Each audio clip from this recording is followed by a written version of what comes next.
Frank was talking about recruiting you out of high school and that, they wanted you then. Kind of curious, what was that process like for you then, that decision-making process? And what was it like this time around, going in the transfer portal and talking with Frank and the coaching staff?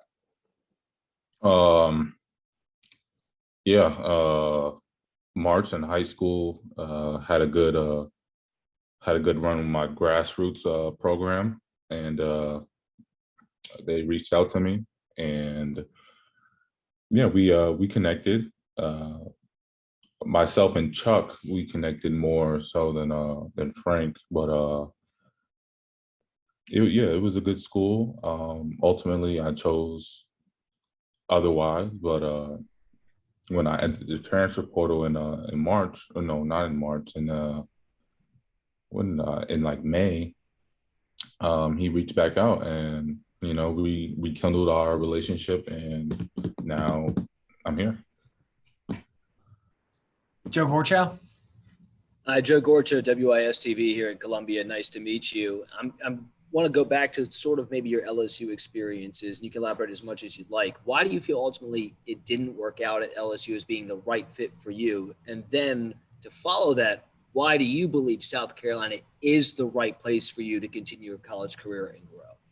I mean, I think it's pretty simple. I mean, it just wasn't the right fit for a person my stature.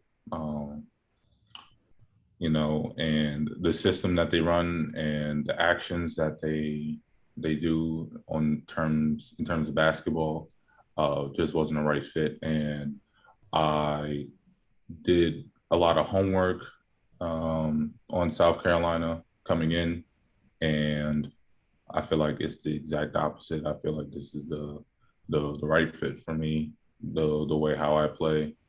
And I feel like I'm going to be able to thrive in this system that Frank has. So, Colin? Yeah, Josh, just kind of, first of all, Colin Taylor from Rivals. Kind of sticking with that, what about Frank's system really stood out to you? What did you see on film when you were doing your homework that really stood out and said, okay, this is what I can do on the court?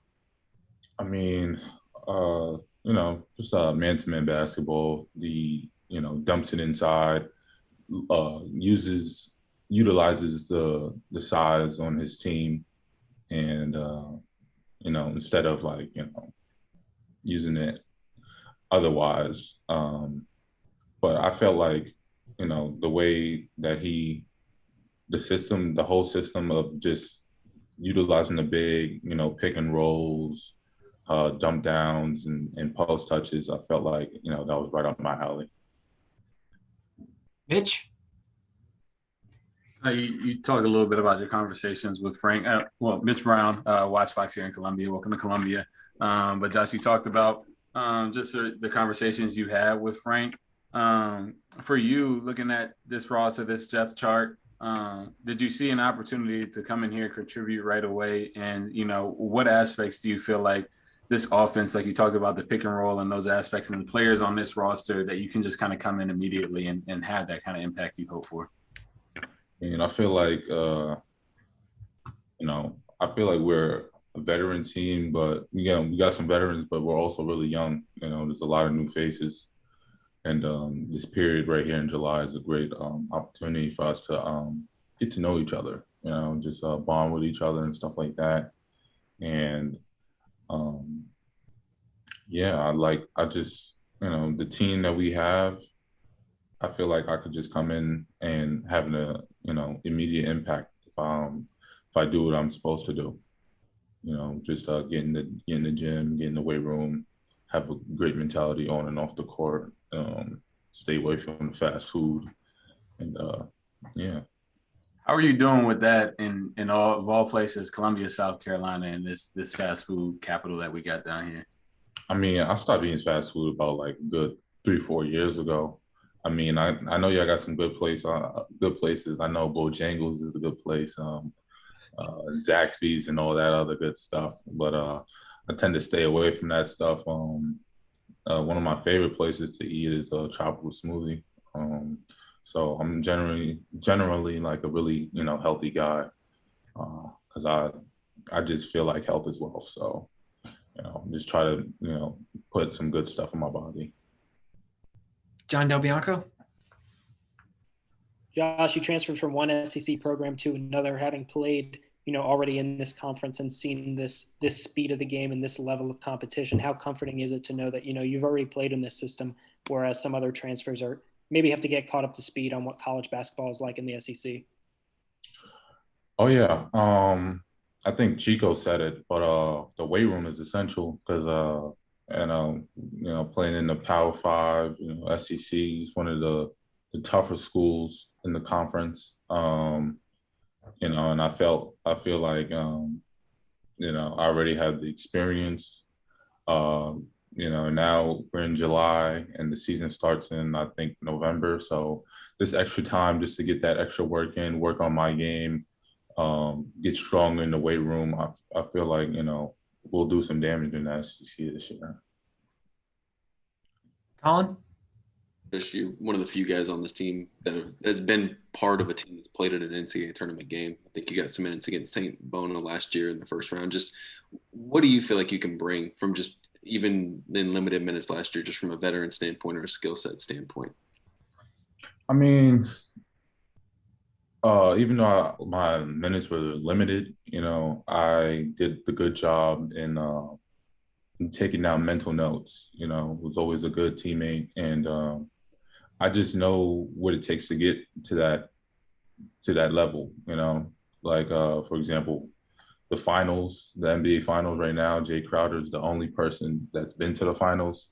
He knows what it takes to win, and what you need to do. And I feel like I've seen my previous teammates' work ethic and coaching schemes and mentality that they brought to the table. And I feel like once I share that with my other teammates and once I bring that upon myself as well, I feel like, we'll be in a good spot for the future.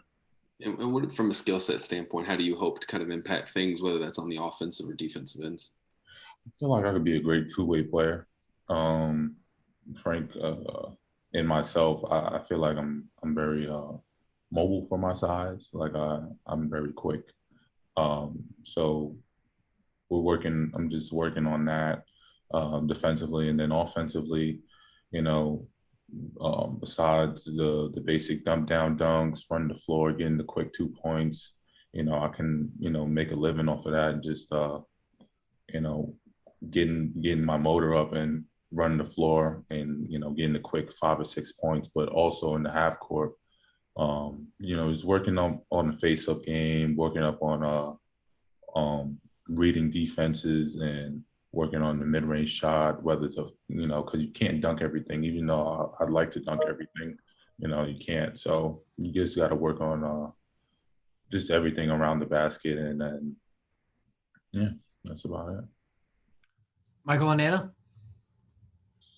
I know you really just got here, but what has the process been like of, getting to know your new teammates and building chemistry? And is there anyone that you've maybe really hit it off with quickly, or just what's kind of that process been like for you? No.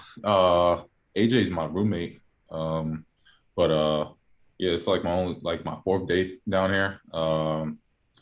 So, just been weights and practice, and that's it. The first week, so it's hard. But besides the court, we watched the game together. Like yesterday, we watched the game all together. Phoenix versus the Bucks. I'm a huge Bucks fan, so I was going crazy. So we were bonding over that, and and I just have a good personality. I'm like really closed in. I wouldn't say shy, but I'm just like really closed off to people I don't know. But once I get to know these people, I just tend to open up naturally. So. All right. It looks like Colin's the last one of the hand raised, so we'll go to Colin with the last question here. Just two quick ones. Do you have a finals prediction? Oh yeah, Bucks in 6. Bucks in 6. I figured that would be the answer. Yeah. And you've now been at Columbia for a little bit less than a week. Does the humidity compare to Baton Rouge, or which one's worse? Humidity. Baton Rouge in July is like, it's it's almost like death. But you know, it's a close second. You know, you get a little bit of wind circulation here in Columbia, and I'm really looking forward to when winter comes by. You know, I heard like it gets colder, which I'm really used to the cold. Whereas in Baton Rouge, it was really just like a couple rainy days, couple chilly, windy days, and back to the heat. So I'm really ready to have all 4 seasons again. So